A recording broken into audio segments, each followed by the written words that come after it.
Les observatoires astronomiques ont toujours fasciné les publics, inspiré la culture populaire et suscité bien des vocations.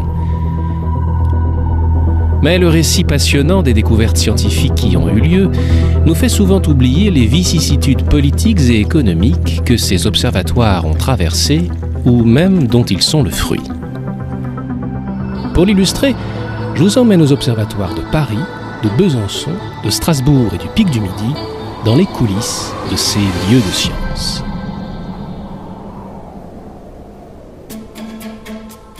Fondé par l'Académie royale des sciences en 1667, l'Observatoire de Paris, alors appelé Observatoire royal, est le plus ancien observatoire encore en fonctionnement dans le monde. Aujourd'hui déployé sur 3 sites, Paris, Meudon et Nançay, plus de 300 scientifiques y mènent une recherche du plus haut niveau. Avec son patrimoine exceptionnel, l'Observatoire de Paris est aussi le témoin vivant du long chemin parcouru par la science astronomique. Chemin souvent semé d'embûches, comme le révèle l'histoire d'un de ses instruments les plus connus, la lunette Arago. En 1824, l'astronome Wilhelm von Struve fait installer à l'observatoire de Dorpat, en Russie, la plus grande lunette astronomique de l'époque. Grâce à elle, cet illustre scientifique parvient à recenser un grand nombre d'étoiles binaires. On appelle ainsi 2 étoiles qui tournent autour d'un même centre de gravité. Les astronomes de l'époque se passionnent pour elles car, en les observant dans la durée, ils parviennent à en calculer la masse, faisant ainsi d'immenses progrès dans la connaissance des astres. À l'Observatoire de Paris, le directeur des observations de l'époque souhaite que la France ne soit pas en reste dans ce domaine si prometteur.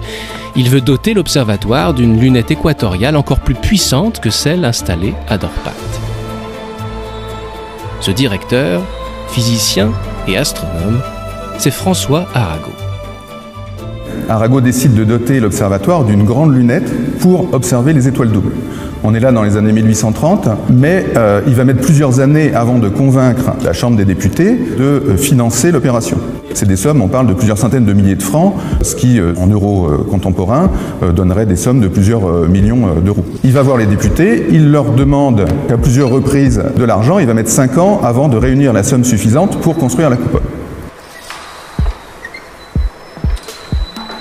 Hélas, François Arago ne verra jamais fonctionner la lunette abritée sous la coupole de la Tour de l'Est et qui portera son nom. Elle sera installée 1 an après sa mort. Mais on découvre alors que l'instrument n'est pas du tout en état de fonctionner. Le mécanisme de la coupole est très difficile à manœuvrer, la lentille de l'objectif, entreposée dans un lieu humide en attendant la fin de la construction de la monture, est devenue opaque et doit être changée. Les retards, réparations et déconvenues techniques s'accumulent pendant des années. Lorsque la lunette est enfin opérationnelle en 1874, elle n'est plus d'avant-garde. Les grands observatoires sont alors équipés de lunettes géantes beaucoup plus puissantes qu'elle. Mais cet épisode n'entame en rien la volonté des successeurs d'Arago de moderniser les instruments de l'Observatoire de Paris. Mouchet, à la fin du XIXe siècle, de nouveau va réinstaller des instruments très modernes à l'observatoire, comme une grande lunette coudée avec laquelle il va obtenir des images de la Lune absolument sublimes, qui vont donner un atlas de la Lune qui va faire référence jusque dans les années 60, 1960. Et dans les années 1880-1890, l'observatoire de Meudon va également s'équiper parmi les plus grands instruments au monde, une grande lunette de 83 cm de diamètre, qui est la 3e plus grande du monde, un télescope de 1 mètre, qui vont permettre de faire des travaux de premier plan en astrophysique. Cet élan modernisateur n'est pas propre à l'Observatoire de Paris. Après la défaite de 1870 contre la Prusse, que beaucoup alors attribuent à la supériorité technologique allemande, le gouvernement de la Troisième République prend conscience de la nécessité d'investir davantage dans la science. Partout en France, l'État restaure d'anciens observatoires ou en crée de nouveaux. L'un d'eux se situe à Besançon. Si cette ville est choisie à l'époque pour y faire construire un observatoire, ce n'est pas par hasard, mais du fait d'une guerre commerciale. En effet, à la fin du XIXe siècle, l'horlogerie est le poumon économique de Besançon. Mais les horlogers byzantins subissent de plus en plus la concurrence de leurs confrères suisses. Or, ces derniers font certifier la précision de leurs montres par les observatoires de Genève et de Neuchâtel. Les horlogers de Besançon veulent donc, eux aussi, leur observatoire. Et c'est ainsi que le 11 mars 1878, un décret crée à Besançon un observatoire astronomique, météorologique et chronométrique. Sa construction est achevée en 1884 et l'année d'après, y est mise en service une lunette méridienne, c'est-à-dire une lunette orientée dans l'axe nord-sud. Mais comment une lunette astronomique peut-elle donner l'heure ? François Vernotte, qui a dirigé 10 ans l'Observatoire de Besançon, m'en a fait découvrir le fonctionnement. Alors avec ce type de lunettes, on va observer des étoiles très bien connues du point de vue de leur position. Donc l'idée, c'était de dire, on connaît très exactement la position de cette étoile, donc on connaît très exactement par le calcul le moment où elle va passer au méridien, et donc on attend que l'étoile passe dans le champ. On règle bien la lunette et on attend à l'oculaire, et quand l'étoile passe au centre du champ, paf, c'est l'heure. Et la comparaison entre l'horloge théorique donnée par le calcul et l'horloge qui est ici donne l'erreur de cette horloge-là, parce que la réalité, c'est la rotation de la Terre qui le donne. Mais en 1967, avec l'invention de l'horloge atomique, la manière de mesurer le temps change. La lunette méridienne ne peut plus rendre le service pour lequel, un siècle plus tôt, les horlogers de Besançon avaient demandé son installation. Au début des années 80, elle est encore utilisée une dernière fois pour mesurer des positions d'étoiles qui aideront, en 1989, à lancer le premier satellite astrométrique, Hipparcos, précurseur de Gaïa. Céline Reillet, chercheuse à l'Observatoire de Besançon, travaille sur la mission Gaïa, lancée en 2013. C'est un catalogue de plus d'1 milliard d'étoiles sur toute la voûte céleste.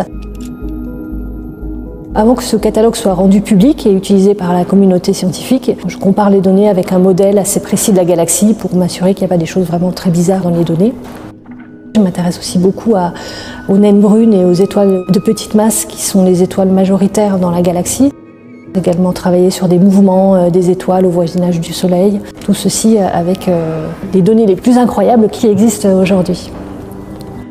Cependant, à 200 km au nord-est de Besançon, 3 ans à peine avant la naissance de l'Observatoire byzantin, un autre observatoire voyait le jour, en grande partie pour des raisons politiques.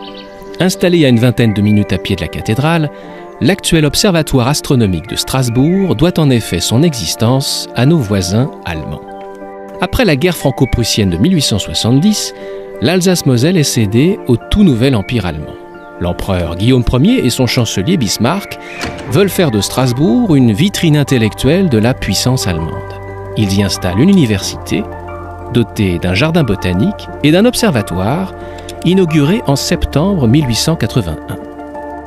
Mais d'un point de vue astronomique, construire un observatoire à côté d'une ville n'est pas une panacée. La pollution lumineuse, même à l'époque, empêche de regarder les objets célestes les moins brillants. Les astronomes de Strasbourg doivent donc limiter leurs observations à certains objets du ciel, comme les comètes. Dès la fin des années 60, donc, les observations avec cette lunette ne sont plus compétitives par rapport aux grands observatoires qui se construisent un petit peu partout dans le monde. Donc les observations se sont arrêtées. Malgré tout, cette lunette fonctionne encore. C'est encore l'une des rares qui soit pleinement en état de fonctionner en France. Il continue d'y avoir des observations, mais plus pour les astronomes professionnels. Depuis longtemps, d'ailleurs, les astronomes ne regardent plus directement à l'œil nu comme on peut le faire encore avec cette lunette, mais elles sont utilisées à la fois par des astronomes amateurs. Elle est aussi utilisée dans le cadre d'observations publiques. Au printemps et à l'automne, la grande coupole s'ouvre pour pouvoir dévoiler le ciel au public strasbourgeois. Et même en tant qu'astronome, regarder à travers cette lentille à l'œil nu et regarder par exemple les cratères de la Lune ou les anneaux de Saturne, c'est quand même quelque chose qui reste magique.